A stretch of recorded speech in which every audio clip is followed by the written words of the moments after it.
दोस्तों, खाना खाने के बाद उनकी टट्टी कैसे बनती है और हमारा खाना पचता कैसे है? हमारा खाना पच रहा है या सड़ रहा है कैसे पता करें? दोस्तों, एनर्जी से ही हमारी पूरी बॉडी काम कर पाती है और एनर्जी हमें मिलती है फूड से, और डाइजेस्टिव सिस्टम की मदद से ही हम फूड का एनर्जी में कन्वर्ट कर पाते हैं। हम तो सिर्फ खाना खाते हैं और वॉशरूम जाकर वेस्ट को बॉडी से बाहर निकाल देते हैं, लेकिन खाने से लेकर वॉशरूम जाने तक हमारा डाइजेस्टिव सिस्टम बहुत ही ज्यादा मेहनत करता है।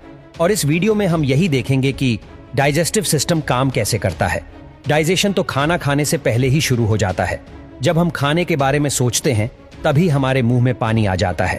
वो पानी नहीं होता है, उसे सलाइवा कहते हैं। जब हम खाना चबाते हैं तब दांत की मदद से हम फूड को छोटे छोटे पीसेस में ब्रेक कर देते हैं और साथ ही खाना और सलाइवा मिक्स हो जाते हैं। हमारे मुंह के अंदर सलाइवरी ग्लैंड्स होते हैं जो सलाइवा बनाते हैं और रिलीज भी करते हैं। सलाइवा में कुछ एंजाइम्स होते हैं जो कार्बोहाइड्रेट्स और फैट्स का डाइजेशन मुंह के अंदर ही शुरू कर देते हैं, और सलाइवा की मदद से खाना सॉफ्ट और स्मूथ हो जाता है, जिससे ये फूड पेट में आराम से जा पाता है। इस चबाए हुए खाने को बोलस कहते हैं और जुबान बोलस को गले में ढकेल देती है। गले में दो रास्ते होते हैं, एक लंच का रास्ता और दूसरा पेट का रास्ता। अब बोलस को यहाँ से जाना होता है पेट में, पर दो रास्ते होने की वजह से बोलस लंग्स में भी जा सकता है और पेट में भी जा सकता है। अगर बोलस लंग्स में चला जाता है तो दिक्कत हो सकती है, और यही काम आता है एपिग्लॉटिस। एपिग्लॉटिस दरवाजे जैसा होता है जो हवा की नली पर लगा होता है। वैसे तो एपिग्लॉटिस हमेशा ही खुला रहता है, लेकिन जब हम खाना खाते हैं या पानी पीते हैं तब एपिग्लॉटिस बंद हो जाता है, और तब खाना या पानी हवा की नली में नहीं जा पाते हैं, और इस तरह बोलस फूड पाइप में आ जाता है। फूड पाइप को ईसोफेगास भी कहते हैं।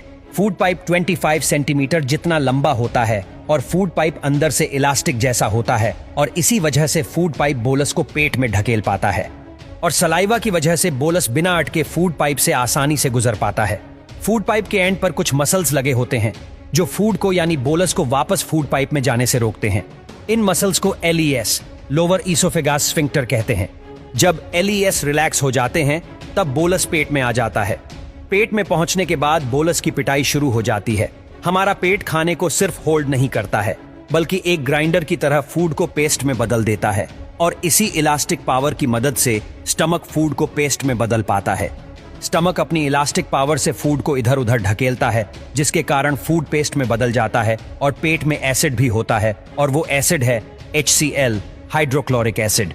दोस्तों, HCl बहुत ही ज्यादा स्ट्रांग होता है, और पेट के मसल्स को HCl से बचाने के लिए पेट में म्यूक्स रिलीज किया जाता है, जो HCl को पेट के मसल्स के साथ रिएक्ट करने नहीं देता है।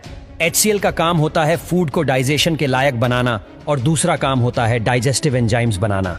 HCl के कारण पेप्सिन एंजाइम बन पाता है, जो प्रोटीन्स को एमिनो एसिड में बदल देता है, और फूड में जितने भी बैक्टीरिया होते हैं सभी पेप्सिन की वजह से मर जाते हैं, और फिर दूसरा एंजाइम्स रिलीज होते हैं जो फैट्स को और कार्बोहाइड्रेट्स को डाइजेस्ट करने लायक बनाते हैं। तो पेट में फूड 6 से 8 घंटे के लिए रहता है, और इन 6 से 8 घंटे में फूड लिक्विड में बदल जाता है। इस लिक्विड को काइम कहते हैं। तो काइम 6 से 8 घंटे बाद चला जाता है स्मॉल इंटेस्टाइन में, पर स्मॉल इंटेस्टाइन में जाते समय काइम बाइल जूस और पैनक्रिएटिक जूस के साथ मिक्स होता है। बाइल जूस बनता है लिवर में और स्टोर होता है गॉल ब्लैडर में, और बाइल जूस फैट्स को ब्रेक करता है। बाइल जूस कलर में ग्रीन होता है, जिसके कारण काइम का कलर भी ग्रीन हो जाता है, और पैंक्रिएटिक जूस में अलग अलग एंजाइम्स होते हैं जो कार्बोहाइड्रेट्स को ग्लूकोज में, प्रोटीन्स को अमीनो एसिड्स में, और फैट्स को फैटी एसिड्स में बदल देते हैं। तो इस तरह विलाई की मदद से हम फूड से एनर्जी ले पाते हैं। स्मॉल इंटेस्टाइन से गुजरने के बाद काइम चला जाता है लार्ज इंटेस्टाइन में। लार्ज इंटेस्टाइन तक आते हुए काइम से लगभग सभी न्यूट्रिएंट्स खून में चले जाते हैं, और इसीलिए काइम का कलर ग्रीन से ब्राउन हो जाता है।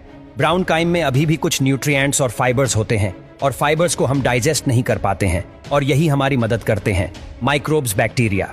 हमारा लार्ज इंटेस्टाइन 1.5 मीटर जितना लंबा होता है, और पूरे लार्ज इंटेस्टाइन पर बैक्टीरिया माइक्रोब्स होते हैं जो काइम से बचे हुए न्यूट्रिएंट्स को डाइजेस्ट करने में मदद करते हैं। लार्ज इंटेस्टाइन के एंड तक पहुंचते हुए काइम से सभी न्यूट्रिएंट्स और पानी निकाल लिए जाते हैं, और अब ये काइम बदल जाता है स्टूल में यानी टट्टी में, और लार्ज इंटेस्टाइन में ही स्टूल यानी टट्टी पर म्यूकस रिलीज किया जाता है ताकि टट्टी आसानी से बाहर निकल पाए। लार्ज इंटेस्टाइन में फूड बहुत ही धीरे डाइजेस्ट होता है, और इसीलिए लार्ज इंटेस्टाइन में फूड को पूरी तरह डाइजेस्ट होने के लिए 30 से 40 घंटे लगते हैं। फिर 30 से 40 घंटे बाद स्टूल चला जाता है रेक्टम में, जो कि टट्टी को स्टोर करता है। और जब रेक्टम भर जाता है तब हम वॉशरूम जाकर उसे खाली कर देते हैं। तो इस तरह फूड डाइजेस्ट होकर बाहर निकल जाता है।